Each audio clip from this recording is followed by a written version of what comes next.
Welcome everyone to the next installment of the South Asia Alumni Lecture Series. It's a wonderful opportunity for us to bring back illustrious alumni from Smith College who have gone on to concentrate in some way in the field of the study of South Asia, whether in the humanities or the social sciences or the pre-modern or the modern. And this is particularly exciting for me because when Natasha first came here, it was when I first came as a faculty. So in some ways I think of her as I was teaching her and simultaneously learning how to be a teacher. And it was the students at Smith in the long run who really taught me how to be a teacher. When I was in graduate school, I learned many things, but not how to teach. Not how to teach. And it's smart, precocious, interesting students like Natasha. I think of her as sort of one of my first student teachers, not on the student assistant side, but actually teaching me how to teach. Natasha's, how do we do the introduction here? We have all these folks here that you've had the chance to study with and work with, but I think of your work as kind of a fantastic intersection of political science, your main discipline, and having the mathematical background to kind of quantify your data, but also having a close personal connection with it, so that it doesn't just become abstract and a game of numbers, but has a very human dimension, and that kind of close kind of ethnographic kind of caring side with the kind of being able to push back and do the more kind of political science, number crunching kind of government work. So anyway, it's been so fun to watch you develop as a scholar. And it's thrilling to be able to have you back, and we can hear the noises in the background of your child, which make it feel all that much warmer and intimate. So thank you very much for coming, and a big round of applause for Natasha. Thank you so much. So I'm honored and very excited to be speaking at Smith. This for me is a homecoming. Smith has been integral in my life, both professionally and personally. Prior to coming to Smith, I thought that I would be a high school teacher. I knew that I loved being in the classroom. I knew I loved the world of ideas. But it wasn't until I was here at Smith that I realized there were other possibilities. And in particular, it was professors like Tendika Nkwani and Ambreen Hai who helped me realize through their mentorship and their scholarship that it was possible as a woman of color, that it was possible as the daughter of immigrants to enter into academia. I also need to thank Professors Andy Rotman and Greg White for their mentorship. Both Professors Rotman and White epitomized the often talked about but rarely achieved role of scholar-teacher. These faculty members have helped me become the scholar, teacher, and person I am today. For this, I am truly grateful. And I can only hope that I can provide the kind of mentorship, the generous mentorship I've received here, that I can provide that kind of mentorship for students in the future. There's one more person I need to thank. In my sophomore year, I met and fell in love with Corey Vuelta. At 19, I had no idea that what I thought was love would turn into the kind of love, commitment, and respect that we share for each other today. I'm really honored to return home, and to return home not just with my partner, but with our son, Ilan Behl Vuelta, who's here in the audience. And so if you hear crying or any other noise, that's why. So with that said, I'd like to move into the formal part of the presentation. What I'm going to present is the introductory chapter of a book manuscript that I'm currently working on and working towards publication. The chapter is called Politics in Unusual Places, Understanding Gendered Citizenship in Indian Public Space. The chapter is part of a larger project, and the larger working title of the book is Situated Citizenship, Understanding Gendered Citizenship, Violence Against Women, and Democracy in India. In 2005, I spent the summer in Punjab, India, as part of my ongoing ethnographic work on the intersections between gender, caste, class, and religion, and the implications of these intersections for women's lives and their experience of citizenship. During this time, Biji, my grandmother, who was in Punjab, suffered a stroke, was admitted to the hospital, and eventually passed away. What began as an intellectual endeavor quickly transformed into a deeply personal experience. My grandmother's funeral began with a ritual bathing and dressing, followed by a procession from our familial home to the local cremation ground. At the public cremation ground, we said our final goodbyes to Biji while listening to Sikh scripture, and then Biji was moved to the funeral pyre. Without much thought, I followed Biji. Within minutes of reaching the funeral pyre, Dhawan uncle, a family friend, kindly said to me in English, "It isn't appropriate for you to be here." As I looked around, I realized that I was the only woman among a large crowd of men. In response, I said in English, I would like to stay with Biji. He repeated his request again, and I refused again. As I tried to move closer to Biji, I was forcibly restrained. An older woman grabbed me and pulled me from the location of the funeral pyre. She repeatedly stated in Punjabi, "You will cause harm by being here. Your presence is inauspicious. You will cause harm by being here." As she dragged me away from Biji, I stated in Punjabi, "The harm has already occurred. Biji is dead." I struggled and repeatedly called for my father's help when an unknown man stepped forward and freed me from the older woman's grasp. I was utterly shocked. How could I cause harm? Whom would I cause harm to? Why did my gender mark me as the source of potential harm and inauspiciousness? And why did my gender mark me as vulnerable to physical violence? Initially, my only response was to think of Biji. When Biji was alive, she referred to me as her beloved child, her pyara beta. However, after she passed, at the public cremation ground, I was perceived as her granddaughter, a gendered identity. My gender limited my mobility, marked me as other within the Sikh cremation rites. My gender determined largely my vulnerability to physical violence, as well as my inclusion in a public space. Next, I connect my personal experience of exclusion and violence to the 2012 Delhi gang rape. I open with these two incidents of gendered violence in public space, not because they're equivalent in nature, but because they reflect a spectrum of control over women's bodies, one highly extreme and horrific, and the other much less so. I highlight these two seemingly unrelated incidents to demonstrate that they are representative of a system of oppression which upholds women's equality in theory and their second-class citizenship in reality. On December 16th, 2012, 7 years after Biji's funeral, the world woke up to reports that a 23-year-old physiotherapy student and her 28-year-old software engineer friend were attacked on a Delhi bus.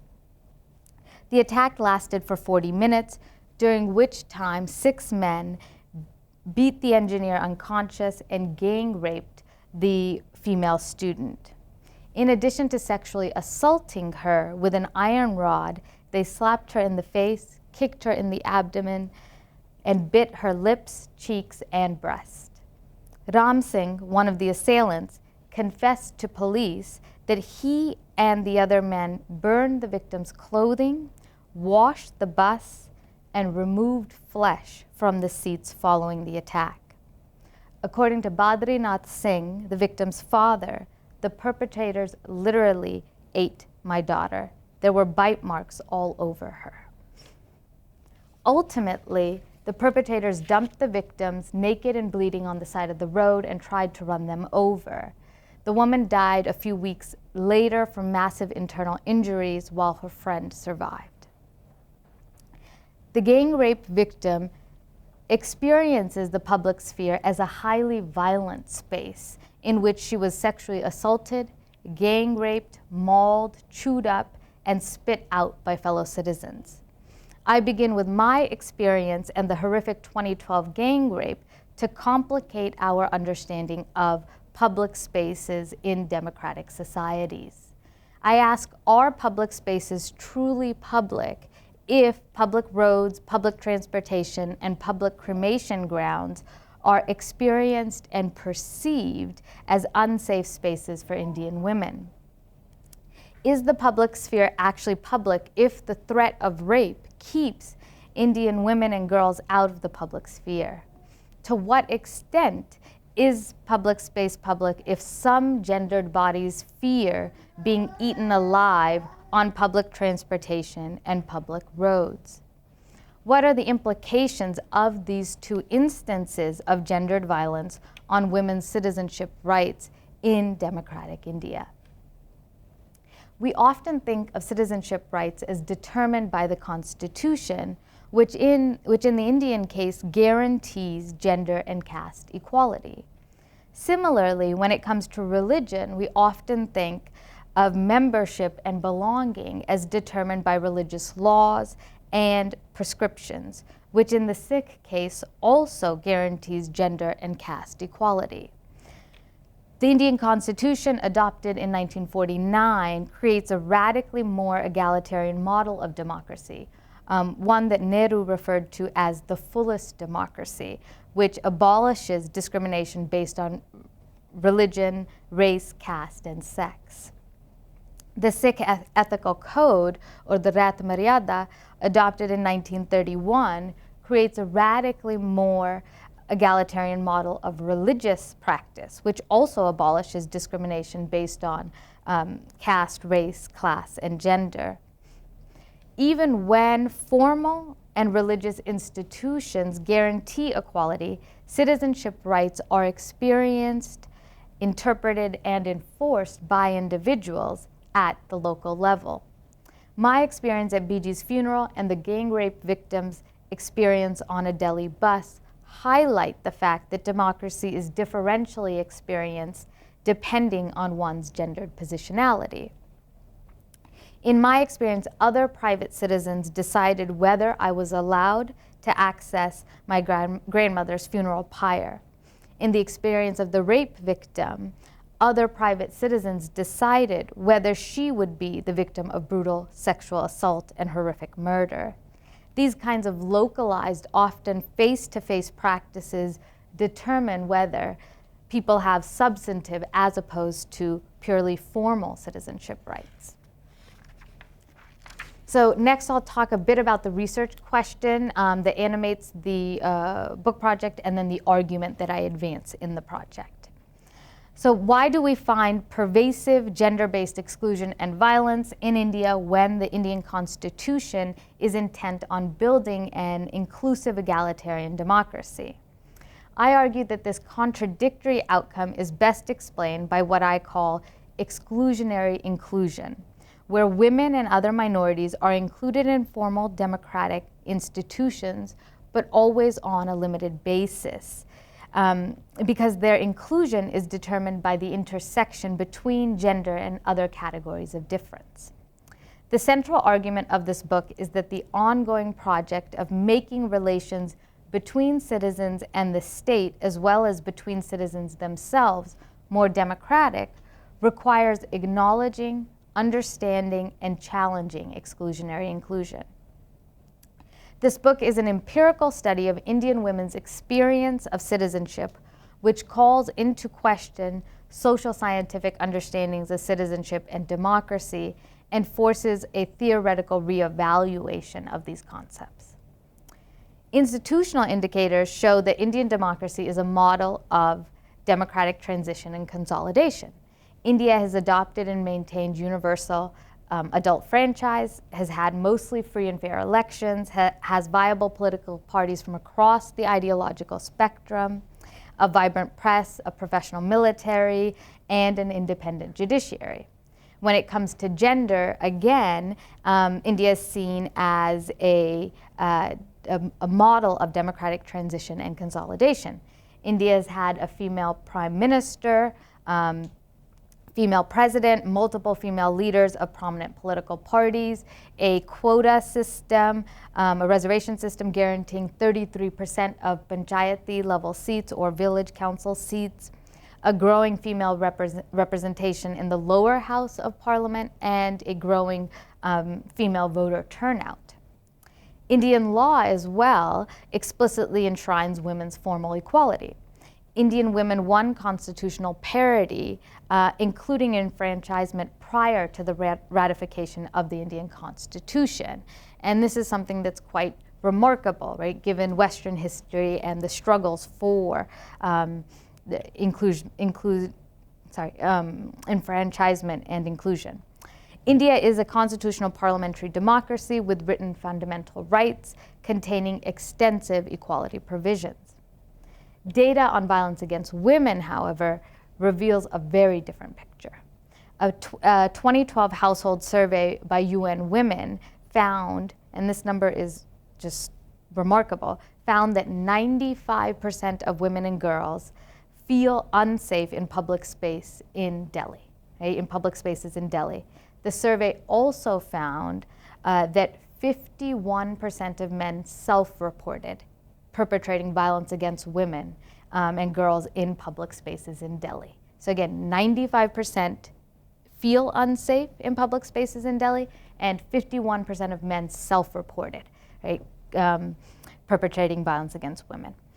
An analysis of nationwide data on crimes against women revealed that on average, every hour in India, 2 women are raped, 4 are kidnapped, 1 dies in dowry-related death, a dowry-related dispute, 4 are molested, 1 is sexually harassed, and 11 experience some kind of cruelty from their husband.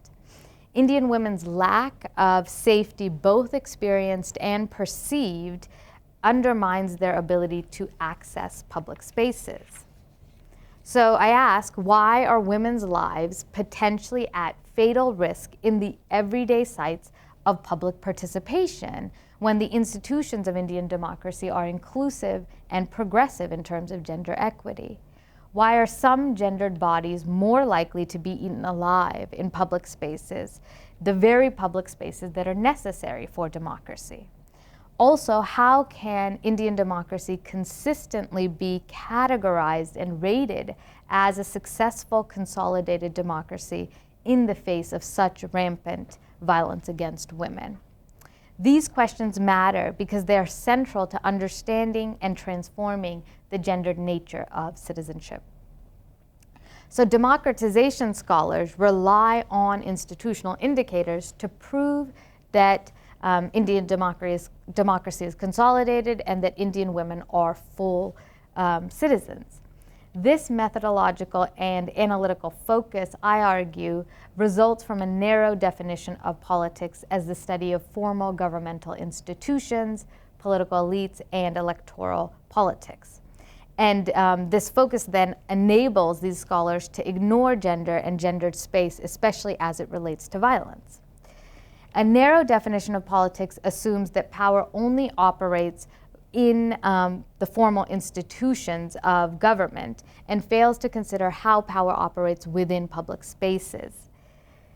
By opening with my own 2005 experience of violence and the 2012 gang rape, I demonstrate that relying on institutional measures while neglecting the public sphere, it allows researchers to be horrifically blind to the ways that institutional indicators don't actually align with lived reality, and the way in which this process then produces erroneous classifications of democracy and citizenship, and that it then fails to fully analyze the relationship between public space and gendered violence. I argue that there are several ways to be more systematic in our accounting of and understanding of violence against women, but all of them require a more expanded definition of the political. By adopting an expanded definition of the political, we can make sense of and perhaps combat this reality that some gendered bodies experience the public sphere as a highly violent space. So what are the alternatives? What are the alternatives to this theoretical and methodological flaw that I've identified within the democratization scholarship? How could better research be done to more fully comprehend violence against women? And how could that research then be used with the purpose of ending violence, understanding its causes and its consequences? To understand how these two things can coexist, women's integration into the world's largest democracy and their experience of gendered violence in public spaces, I draw on interpretive approaches. In particular, I draw on political ethnography to examine the contradictory situation where democratization scholars claim that Indian women are full citizens, and they simultaneously experience this pervasive gendered violence.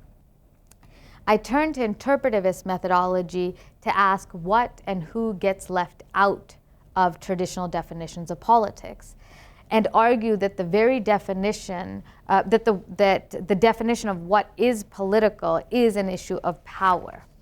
In order to avoid the trap of gender blindness, I suggest the use of political ethnography, because this approach often expands and explodes how we understand the boundaries of the political. I utilize original data based on ethnographic research with members of the Sikh community. The research was carried out over multiple trips to Punjab between 2000 and 2010. I engaged in extensive participant observation, sustained immersion, and in-depth interviews. I lived with informants and was embedded in local communities and conducted 2 sets of interviews based on snowball sampling. The interviews lasted anywhere from half an hour to 120 minutes and were conducted in Punjabi. So I purposefully selected the Sikh community because of Sikhism's scriptural commitment to equality. The Sikh community is a minority religious community representing 2% of the Indian population. It's rooted in Punjab but has members throughout the world. The Sikh community represents the unique case where religious prescription coincides with formal institutional democracy, calling for women's inclusion, equality, and participation. So given formal democratic institutions and religious mandates, you would expect that Sikh women would enjoy equality within their community.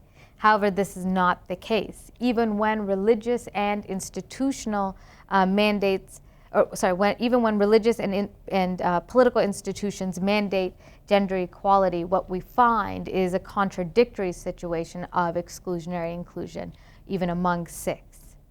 So I don't claim that political ethnography creates knowledge that is representative of the experience of all women in the public sphere. I acknowledge that ethnographic data is limited, especially in terms of generalizability, but it succeeds in revealing realities with a scope and precision that standard academic analyses simply cannot. And I think this speaks to what Andy was saying earlier. It also brings a sensibility, right, to research that standard academic research often does not. A sense of caring and this sensibility that we don't find usually in research. So I urge us to consider a new way of understanding violence against women through extended participant observation and sustained immersion, which emphasizes lived experience, captures meaning making, and encourages self-reflexivity. Such an approach, I argue, will not reproduce gender blindness. Rather, it will make visible the gap between the abstract promise of equal citizenship and the lived experience of citizenship in India. It will explain why some gendered bodies are prone to being literally eaten alive in India. I argue that institutional indicators tell a very limited story and hide more than they show, because through nominal female inclusion, these formal institutions often render gender invisible. In contrast, my analysis of situated citizenship makes us attuned to Sikh women's experience of exclusionary inclusion by showing how the category of woman is constructed in relation to home and marriage, how gendered citizenship is naturalized through the following themes. The first is women's rights and duties, the second is public policies, the third is women's religiosity, fourth is women's purity, and the fifth is this idea of women as perpetual outsiders. I also argue that Sikh women experience democracy differentially. They don't actually have the power to be active as rights-bearing citizens and to command democratic participation, despite this supposed gender equity that we find both at the state level and in the religion. So I'll talk a little bit about the approach that I'm taking within, or the approach to citizenship studies that I'm taking, and then I'll end with a discussion of the significance or contribution of the book manuscript. So this study links my personal story and the story of the 2012 gang rape victim with a larger body of stories gathered through political ethnography to provide a corrective to the literature that focuses on formal institutional democracy and formal scriptural Sikhism. I follow Chandra Mohanty's lead by turning to feminist theory to link personal and third-person accounts in an effort to understand the profoundly collective and historical context within which stories of gendered citizenship and inequities of power and privilege make sense. I draw on feminist scholars to demonstrate that knowledge production itself is thoroughly political, and therefore, as scholars, we're always political actors who should engage in self-reflexive study of our discipline, the academy, and ourselves. The goal of the project is to understand my personal story and the stories of others by examining the gap between the formal and religious law and the everyday lived experience of gender-based discrimination and violence. By doing so, I demonstrate how gender intersects with other identity categories to determine who's most vulnerable to violence, who has actual power to be active as citizens, and who can command democratic participation. The book also raises significant questions about how and why women experience gendered violence within democratic societies. In particular, I explain the tension this tension I've talked about between equal citizenship and lived citizenship through an examination of informal norms and unwritten rules that govern research participants' attitudes, their opinions, and their behaviors. I also demonstrate how and why some approaches to gender tend to maintain and perpetuate the very gender violence they seek to eradicate. I draw on scholarship on lived citizenship, which refers to the meaning that citizenship actually has in people's lives, the ways in which people's social and cultural and material circumstances affect their lives as citizens. This approach to citizenship captures how individuals understand and negotiate the three key elements of citizenship: rights and duties, belonging, and participation. And this literature challenges the assumption that once suffrage was achieved for particular groups such as women, blacks, minorities, that then all citizens somehow automatically became equal subjects. I investigate situated lived citizenship because I argue that this approach measures the health of democracy as much in its patterns of associational life in civil society as in the formal character of its institutions. And it makes gender central to our analysis while being sensitive to the ways in which gender intersects with other categories without essentializing any one of those categories. And then lastly, it expands our focus beyond institutional indicators to include processes and experiences outside of the state as important sites of politics. So what I would argue to you is that the contributions of the study are the following, right? That the complex processes of democratic participation and inclusion cannot be solely measured through institutional indicators. These indicators overlook the gendering of citizenship, and this has widespread implications. It has implications for citizenship rights, for democratic policymaking, and for a democratic state. It's really easy to think that somehow gendered citizenship harms only women. But women's inability to acquire full effective citizenship, it impacts all citizens, because women's participation in civil society is key for advancing democratic policy responsiveness, especially when it comes to progressive social policies. And I would argue to you that women's participation is crucial because only a democratic civil society can actually sustain a democratic state.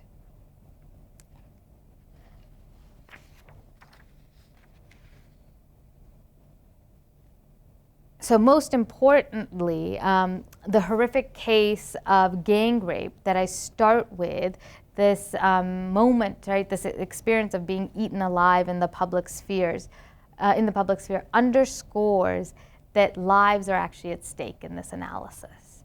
The way that we define politics, the way that we categorize democracy, and the way that we count public space matters, because we can either define these concepts in a way that illuminate or overlook gendered space and gendered violence. So you might be wondering, right, do mere definitions save lives? Right? Can a shift in one's perspective actually save any lives? Perhaps not, right? But it can significantly alter the way that democracy is understood. And it can reveal the gap between the institutional indicators and the lived experience of democratic spaces. Through the use of interpretive approaches, political science can bring everyday practices back into examination. It can make gender and gendered space central to its analyses, and it can widen the vision of the political by rendering gendered violence visible, thus deepening our understanding of exclusion and domination within democratic societies. So I'll stop there and open it up to questions and comments. Thank you so much.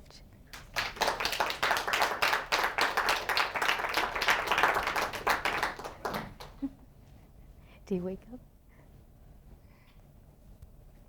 Yes.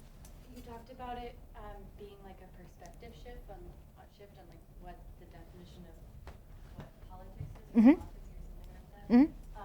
And so would that be a perspective shift, like for who, like whose Mm-hmm. perspective, like political scientists in India, or just like everyone, or like how could that be brought about? Yeah.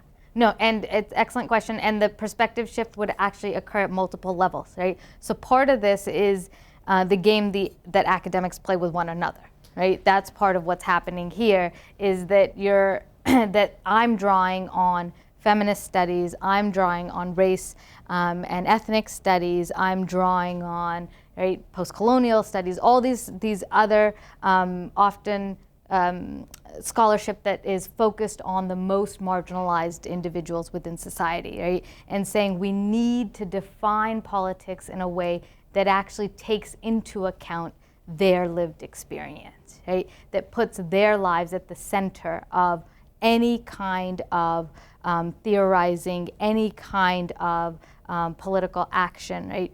And so the perspective shift then is one that is pushing back at political science to say you need to value this scholarship, and then look at the implications of that scholarship. Because once we start to do that work, political science kind of falls apart, right? Because political science is about counting votes. And if you say all of a sudden it's actually much more important to study what happens in our everyday lives rather than every 2 years or 4 years when people go out to vote, and that we can actually, that power operates, right, and that politics operates in a much more expansive way. That, I think, is, the perspective shift And so it starts at this really kind of intellectual level, at the academic level, but the implications, I think, are really powerful for average citizens, right? And so that the focus wouldn't be on, who gets elected, how, is it a competitive election, and does the person who's already in power leave their position of power when, right, another party is elected in? That's how we define politics in political science, right? That's a expansive definition, right? And so that is, I think that's the major perspective shift. Does that answer the question?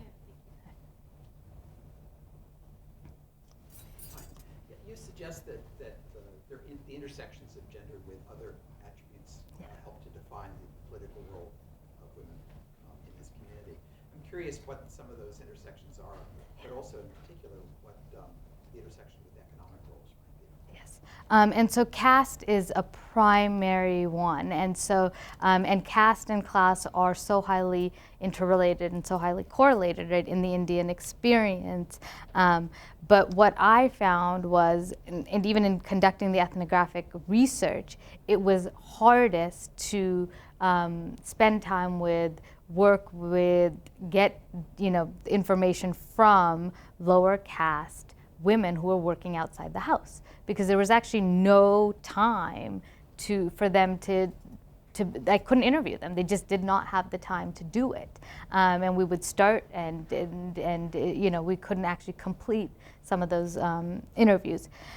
So I think those are the intersections that matter the most. And what's interesting is that it's the women who are of lower caste and lower class who are more vulnerable to violence because they must leave the home to work, right? They don't have, some would say, the luxury or privilege of the upper caste or upper class women to stay at home, but others would actually say the confinement of the upper class, right, or the upper caste, that those women have, their bodies are policed to maintain status and honor of the family, right? So I think that lower caste women are the ones that are most vulnerable to violence. And then if we start to talk about sexuality, we can talk about, other communities, if it's Hijras or others, right, that are even often seen as even more vulnerable to violence at times. And so it's difficult to say that, that this is the intersection. When you take X, Y, and Z, these are the groups that are most vulnerable.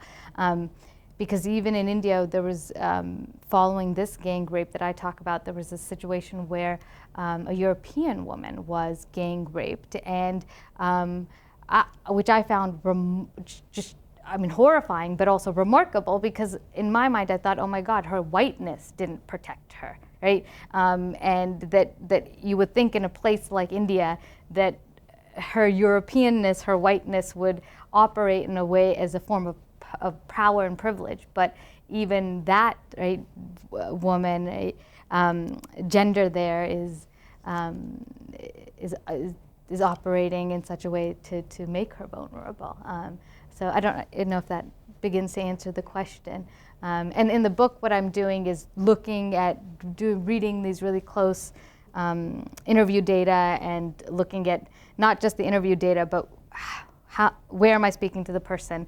How are we seated? Am I seated on the floor with them? Am I seated above in a chair, and are they on the floor? Who has their shoes on? Who has their shoes up? How do these very small interactions actually demonstrate how power's operating, not just in the Indian context, but also through the research relationship? And how am I at times privileged, and how at times am I actually penalized as being a woman in this research setting? And what I found was that I was also very, very vulnerable to sexual harassment, to gendered violence, right? And so those are the kinds of very close kind of intersectional analyses that I'm doing in the book manuscript.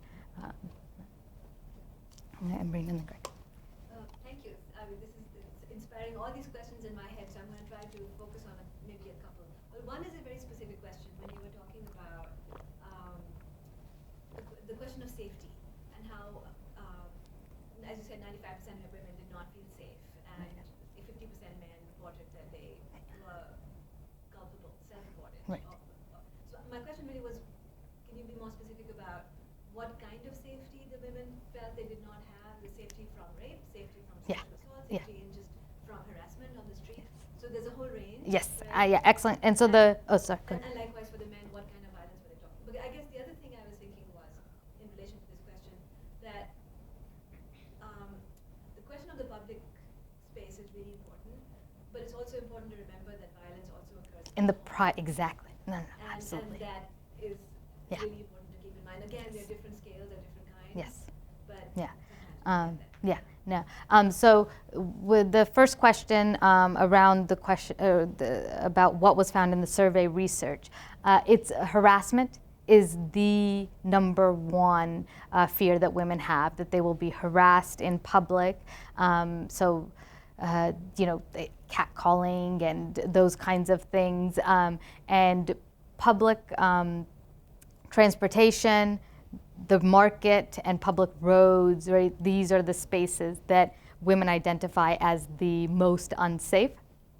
And harassment is what they experience most often.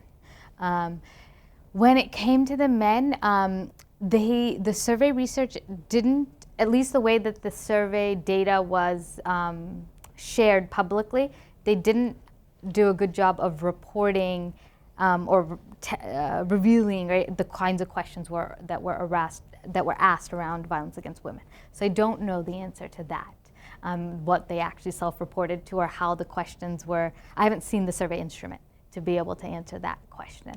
And then the second question about the home and private sphere. So this focus in the introduction is about the public sphere. But what I do in the book manuscript, that there's a chapter that specifically looks at minority rights versus women's rights in the Indian context. And there, the analysis occurs on both sides, right? Not just in the public sphere, but what is happening in the private sphere. And I'm using Indian feminist scholarship to conduct that analysis. And so I think I'm mindful of that in the book project, but maybe I need to be a bit more mindful in the introduction and in the framing of it. Sorry, doing good, Greg, and then we'll come. I do have follow-up. Mhm. Let's not follow up. It's a different question. It's Yeah. actually I guess my third question in a way. Why don't you go ahead and I'll ask that one later. Okay, because I was going to, actually, I thought the first question was really excellent, and I liked the way you kind of stepped out from the podium, and I sort of detected two Natashas, because when you were presenting your It's harder. chapter, right? Yeah. You sounded very defensive, and I understand Mhm. which is responding to this question here. You're arguing with the discipline. Yeah. And neglects this stuff. Yeah. Unbelievably so. Yeah. But then when you stepped out, you sort of, you were much more confident in expressing that. And so I get that that's being a part of The writing. the no. scholarship, and the way Yeah. that it is that you're dealing with. Do you think I need to write it that way too? I almost, in some ways, Okay. yeah. I mean, you're doing it, and I think that, and sort of instead of being defensive about the Yeah. lack of, I don't know, quantitative Yeah. or the methodological piece to it, you're doing this kind of really incisive Right. ethnographic political ethnography, Yeah. political anthropology. Yeah. That's really great, and it's central. So, okay, so with that said, I wonder about the prospect of you then crafting indicators. I mean, you know me, Right. I'm not a quantoid Right. either. Right. But crafting indicators that we could feed back into like GDIs, like Yeah. the Gender Development Index, Yeah. where you stir in some of these things, very directly, gender-based violence, safety, exclusion, harassment. Yes. Quantify them and hold that up to the discipline and say, if you guys Yes. are going to focus on these useless indicators, or a blind indicator, or not valuable indicators, Right. less valuable indicators, let's develop some real indicators. These are what these Yeah. can be. No, and this, I'm very glad you raised that because, one, it's useful for me to know what works and what doesn't and how best to present the work because part of what has happened is that it's been such an uphill battle of trying to do this kind of research and to say it is valuable in the discipline when it is not valued in the discipline. I mean, that just, it's not seen as very legitimate, right? And so that's what's coming through, and you're absolutely correct. And so how do I shift the writing to better reflect my voice and the confidence that now I have in the scholarship? And then I just got under review with Space and Polity, a piece where I talk about the gender and politics literature and say that women, it's mostly women, mostly feminist scholars within poli-sci and within IR that are doing this work and have been doing this work, but they have come up with indicators that are, much more inclusive, that aren't one-dimensional, that actually get at an understanding of violence that is not just, either state-based violence or civil war, right, or counting dead bodies as the impact of war, but this much more comprehensive understanding of violence, so that you capture intimate partner violence and the kind of violence I talked about in the talk, right? So that scholarship exists, and it's been there for decades, and it's still not picked up, right? And so that's part of the frustration and the stance in the beginning, right? This defensiveness is that the scholarship exists. It's that the discipline hasn't integrated the knowledge, right? And that somehow what women are. That's why the first question was really good, because who you posed, who you engaging. Yeah, because the gender and politics literature exists in poli-sci, right? And I've been lucky enough, right? I stand here because they value what I'm doing, and they see me as a junior person in that field, right? But that field is a standalone field, and often it doesn't. The knowledge being produced there isn't then reintegrated into IR studies, right, or in comparative politics. And so that is a larger question and larger frustration, and I don't know how we actually tackle that. I guess there's one answer I have, and I'll tell you, that we actually shift the methods. What we're teaching is methods. Because what's happening in the graduate programs is that we're teaching the quantitative methods and the indexes that we use and the scales that we use, right? Like polity 4, whatever polity we're at now, I don't know which one it is, right? But like these things are already, everyone normalizes it, that this is how you conduct research, and these are the indexes used, right? And these are the indices used. And so I think part of what needs to shift is the training. And I know some graduate programs are doing that and integrating interpretive methods as a required course, not as something you self-teach, not as something that is a elective.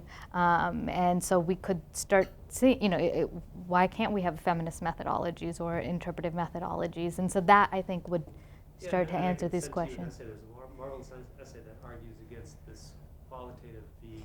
quantitative dichotomy. Yes. That when you set up that dichotomy and embrace it, as is so often the case, you've lost the battle. Right there. And in other words, quantitative is also qualitative. Yes. And maybe the better dichotomy is quantitative versus non-quantitative. Yes. But quantitative is also qualitative because it involves coding and interpretation and presentation and all these kinds of things. But somehow the positivists have succeeded in saying, Yes. You're doing qualitative. Yes. You're doing this, the imprecise, squishy, non-scientific stuff. Right. You're doing the quantitative. Yeah. Counting. Yeah. And then And that's where we lose the battle. Right and political ethnography is at best seen as the kind of junior, so then you can come up with testable hypotheses that can then be used, right, towards what is legitimate knowledge, production, legitimate science. Yeah. Kudos. I mean, way to go. I mean, I think it's great. So this is gonna be like a little too I don't know, insider, but when I was applying for graduate schools and I told Professor White that I had gotten into UCLA, he pulls out APSR, American Political Science Review, which is the top journal, and just thumbs through it, just and shows, and he's like, this is what they do, and it's all graphs, and it's all tables, and it's all numbers, and there's very few words.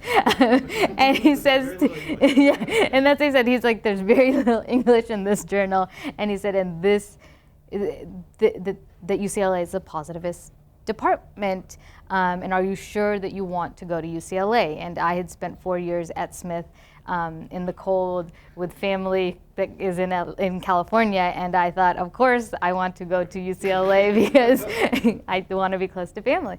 And I didn't understand because I had been trained here at Smith, and interdisciplinary is the norm.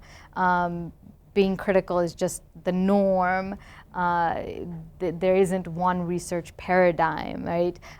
Feminist approaches are kind of integrated in all our classes, right? It's not something that, and then you go out and into graduate school and you realize, whoa, the world isn't like Smith.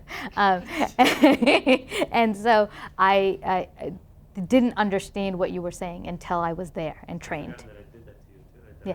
Yeah, and that I was trained there, and then I realized, okay, yeah, I'm doing something quite different, right?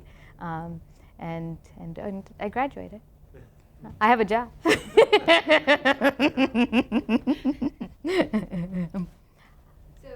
thank you. I mean, this is so exciting to hear you were talking about the whole process and about your work.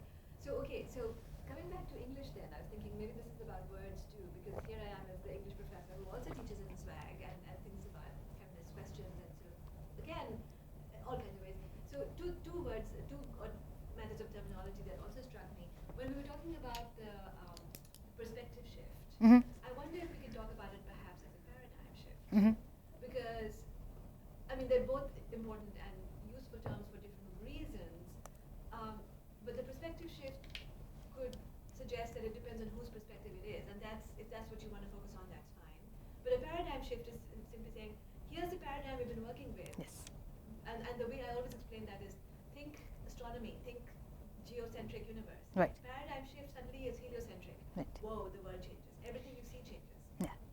And that's what happens in Kuhn's scientific revolution, right? So that if we think of it as a paradigm shift, that the very paradigm we've been working with is too limited, it's too narrow in your words. Right. Then suddenly it becomes a way to fix that paradigm and to correct some of the problems it has created. So that's one issue of terminology. And the other one was the question of public sphere. Yeah. I was thinking, because that evokes Habermas Mm-hmm. and political participation, Mm-hmm. as opposed to public space, Yes. which has a different set of connotations. Yes. So I'm asking you to think about Yes. and sort of elaborate on that a little bit. Yes. And I'm going to sort of piggyback on my own question a little bit. No, go back tell to me your what you. example, because Yeah.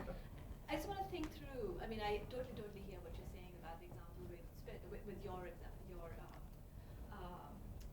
experience with at your grandmother's funeral. And I myself, as you probably know, come from a sort of Muslim background. And again, and I wonder to what extent these things are connected. That these things are very gendered. I mean, I've seen this too. That that at funerals, women are not supposed to, and it's not supposed to accompany the body, right? And it's so, which is not to say that. I mean, there are different meanings attached to different kind of religious sort of injunctions and practices. But I wonder if, and I don't even want to. I don't know how much one wants to get into the question of. I guess I think what I want to distinguish between is the political, right, which you also evoked in terms of how is it that the state attempts to guarantee equality for women in terms of gender and by assuring all sorts of forms of egalitarianism, Right. voting in particular, right? And then we shift into the social and cultural, Yes. right, which is a whole different sphere, and Mhm. religious even, Mhm. which are all connected, which is in some ways disconnected from that legal, Yes. right? Yes. So how do we make sense of that? Yeah. Yeah. No.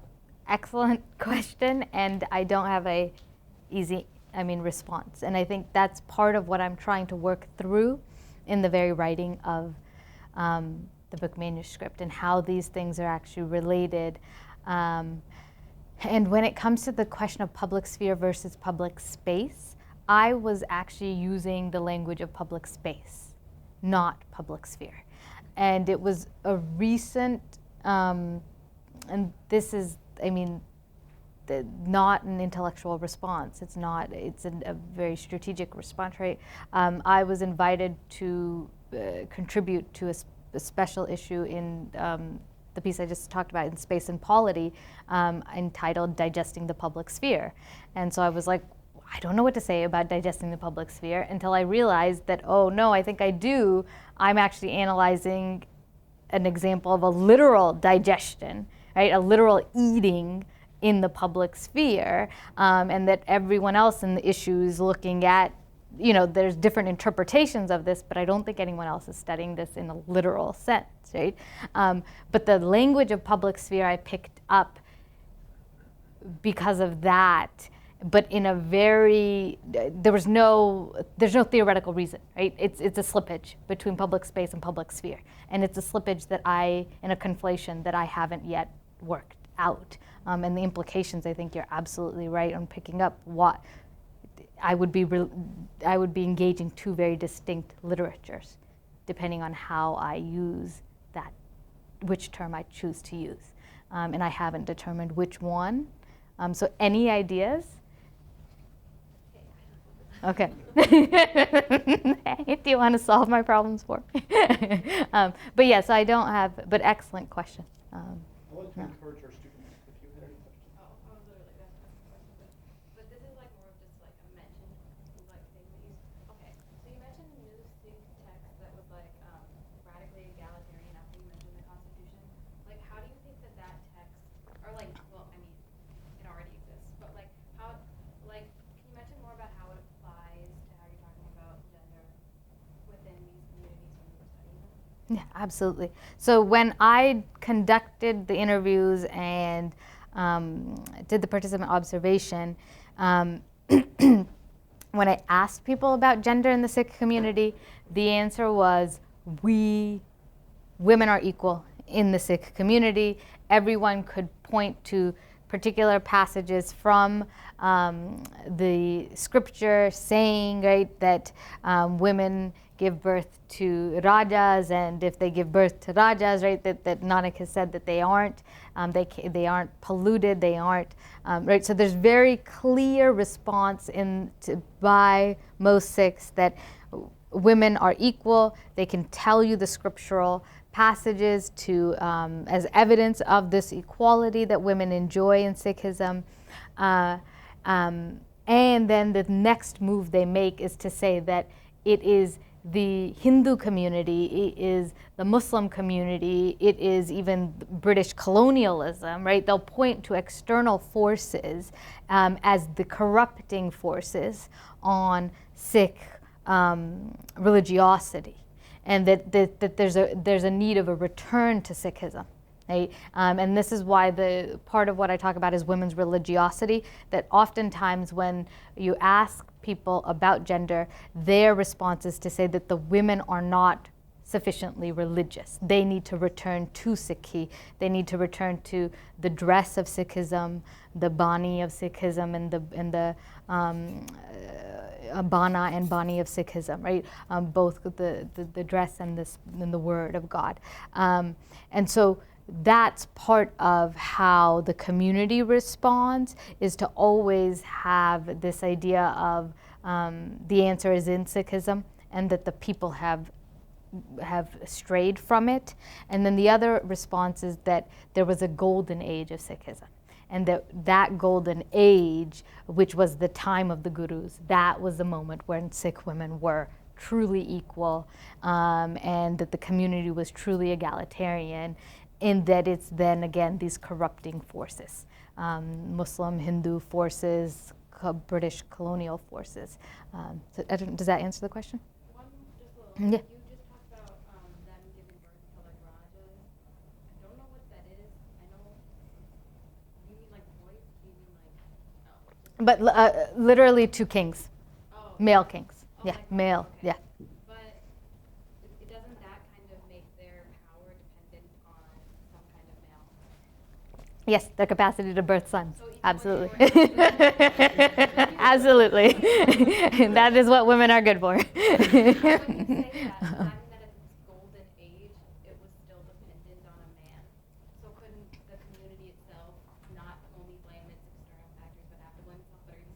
They don't. Okay. They don't. They actually don't see that passage as being itself patriarchal, right? They see the passage as actually being quite egalitarian, as their, this is their version of feminism, right? That the gurus themselves had this feminist moment. So what then happens if you don't have a male child and or don't want kids if you're a woman? So the question is what, the question is what does Sikhism say? And then the question is how does the community actually treat you, right? So within Sikhism, and this is where in some ways the religion is quite radical, right? So remarriage is something that is absolutely appropriate and is encouraged. It's written in the Rat Maryada, right? That women should remarry after if they are widowed, which is unheard of, right? In the rest of the South Asian context. So there are certain ways in which Sikhism is quite radical. But as you've said, it's still, what happens to a woman who doesn't give birth to sons? Well, she's often the victim of dowry disputes, the victim of a kitchen fire, right? And then, or just deserted, right? Sent back to her parents, and then the husband remarries, right? So in the pursuit of a male child, right? So that's the question of the gap between what the religious text says, what the Rat Maryada says, and what actually happens. Did not say this lack of alignment between their personal, making them kind of this internalization of patriarchal norms and then becoming agents of patriarchy, and on the other hand, their religious beliefs and politics. No, they don't. They don't see the contradiction or the tension between. I had 2 interview participants that saw the tension of everyone I spoke to. And those 2 were one, they were younger. One was a young woman who's trained as an attorney, who was a widow, and her in-laws, she was in a legal dispute with her in-laws who were taking all of her husband's assets from her, even though she was still in the care of their son. And she was in a long, drawn legal battle, and what happens was that the court actually gave her son rights over all the father's assets, not the wife, not the widow. And so she was very clear about this discrepancy between what Sikhism says and what happens within the Sikh community. And she really found it very difficult to now practice Sikhism. And so she said that I still, when her son was born, then she had an Akhandapat, and she said that the 3 days of continuous reading of the Guru Granth. And so, and then she said at his birthday, I've continued, but she said every year I do it and I feel less like I'm going to do it the following year, right? She was really struggling with even maintaining that kind of religious practice. The other gentleman was a young man who was pursuing a graduate training in like security studies or something like that, some kind of IR field, but it's something to do with security. And he saw the discrepancy and said that there needs to be a recommitment to Sikhism, but an acknowledgement of the flaws and a real embracing of the fact that casteism continues to operate within the Sikh community, and that sexism continues to operate within the Sikh community, and that he said that there is no golden age. If there had been a golden age, one of the gurus or many of the gurus would be women, right? And that many of the gurus or some of the gurus would have come from lower caste backgrounds. They all came from the Khatri, right, higher caste backgrounds. And so he was quite critical of the internal logic that most participants were, sharing with me. But they were the only 2. And that's what blew my mind, that so many people were able to maintain the contradiction and live within the contradiction quite easily. But then that sounds a bit like, I